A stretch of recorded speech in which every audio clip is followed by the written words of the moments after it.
ಜನರ ಯಾವುದೋ ಒಂದು ಕೆಲಸಗಳಾಗಬೇಕು ಅಂದರೆ ತಾಲೂಕು ಕಚೇರಿಗೆ ಅಲಿಬೇಕು, ಭಾಳಷ್ಟು ಕಚೇರಿಗಳು ಅಲಿಬೇಕು. ಆದರೆ ಒಂದು ಆಪ್ ಮಾಡಿದ್ದಾರೆ ಮೇಲ್ಕೋಟೆ ಯಾವ ರೀತಿ ಇದೆ ಸರ್? ಆಪ್ ಯಾವ ರೀತಿ ಅನುಕೂಲ ಆಗ್ತಾ ಇದೆ ಸರ್? ನಮ್ಮ ನೆಚ್ಚಿನ ನಾಯಕ ದರ್ಶನ್ ಪುಟ್ಟಣಿಯವರು ಸ್ವಂತ ಇದರಿಂದ ಅಪ್ಲಿಕೇಶನ್ ಮಾಡಿದ್ದಾರೆ. ಒಂದು ಆ ಅಪ್ಲಿಕೇಶನ್ ಏನು ಮಾಡಿದ್ದಾರೆ ಅಂತಂದರೆ ಈ ಅಂಗನವಾಡಿ ಕಾರ್ಯಕರ್ತರುಗಳಿಗೆ ಮತ್ತು ತಿರ್ಗಾ ಈ ಆಸ್ಪತ್ರೆ ಕೆಲಸ ಮಾಡುವಂಥವ್ರು ಎಲ್ಲರೂ ಅವ್ರಿಗೆ ಮನೆಗೆ ಸಂಬಂಧಪಟ್ಟಂತೆ ಆಗಿರ್ಬೋದು, ಪಂಚಾಯತಿಗೆ ಸಂಬಂಧಪಟ್ಟಂತೆ ಆಗಿರ್ಬೋದು, ಕಂದಾಯ ಇಲಾಖೆಗೆ ಸಂಬಂಧಪಟ್ಟಿರೋದೇ ಆಗಿರ್ಬೋದು. ಈಗ RTC ಏನಾರು ತೊಂದರೆ ಇದ್ದರೆ, ಅಕಸ್ಮಾತ್ ಆಧಾರ್ ಕಾರ್ಡಲ್ಲಿ ಏನಾರು ತೊಂದರೆ ಇದ್ದರೆ, ಮತ್ತು ತಿರ್ಗಾ ವೋಟರ್ ID ಏನಾರು ತೊಂದರೆ ಇದ್ದರೆ ಅಲ್ಲೇ ಸಾಲ್ವ್ ಆಗ್ತಾಯಿದೆ. ಮತ್ತು ರೋಡಲ್ಲಿ ಊರಿಗೆ ಸಂಬಂಧಪಟ್ಟಂಥ ರೋಡ್ಗಳು ಬಿಟ್ಟಿಲ್ಲ ಅಂತಂದಿದ್ರು ಅದಕ್ಕೆ ಸೇರಿಸ್ಬೋದಾಗಿದೆ.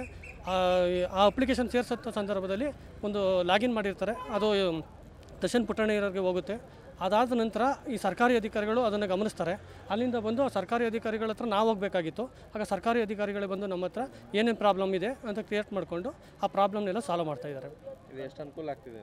ತುಂಬ ಅನುಕೂಲ ಆಗ್ತಿದೆ ಸರ್. ಯಾಕೆಂದರೆ ರೈತರು ಅಧಿಕಾರಿಗಳ ಹತ್ರ ಹೋಗಬೇಕಾಗಿತ್ತು, ಪಂಚಾಯತಿ ಹತ್ರ ಹೋಗಬೇಕಾಗಿತ್ತು, ಮತ್ತು ತಿರ್ಗಾ ರಿಜಿಸ್ಟ್ರ್ ಆಫೀಸ್ಗಳಿಗೆ ಹೋಗಬೇಕಾಗಿತ್ತು, ಅಲಿಬೇಕಾಗಿತ್ತು. ಎಷ್ಟೋದ್ರೂ ಕೆಲಸಗಳಾಗ್ತಿರಲಿಲ್ಲ.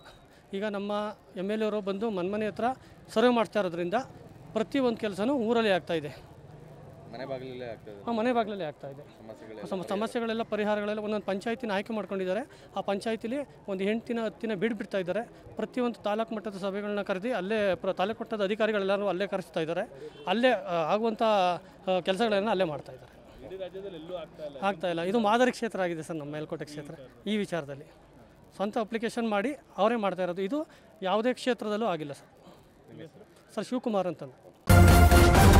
ನ್ಯೂಸ್ ಫಸ್ಟ್ ನಿರ್ಭೀತಿಯಿಂದ ನಿಮ್ಮ ಪರವಾಗಿ.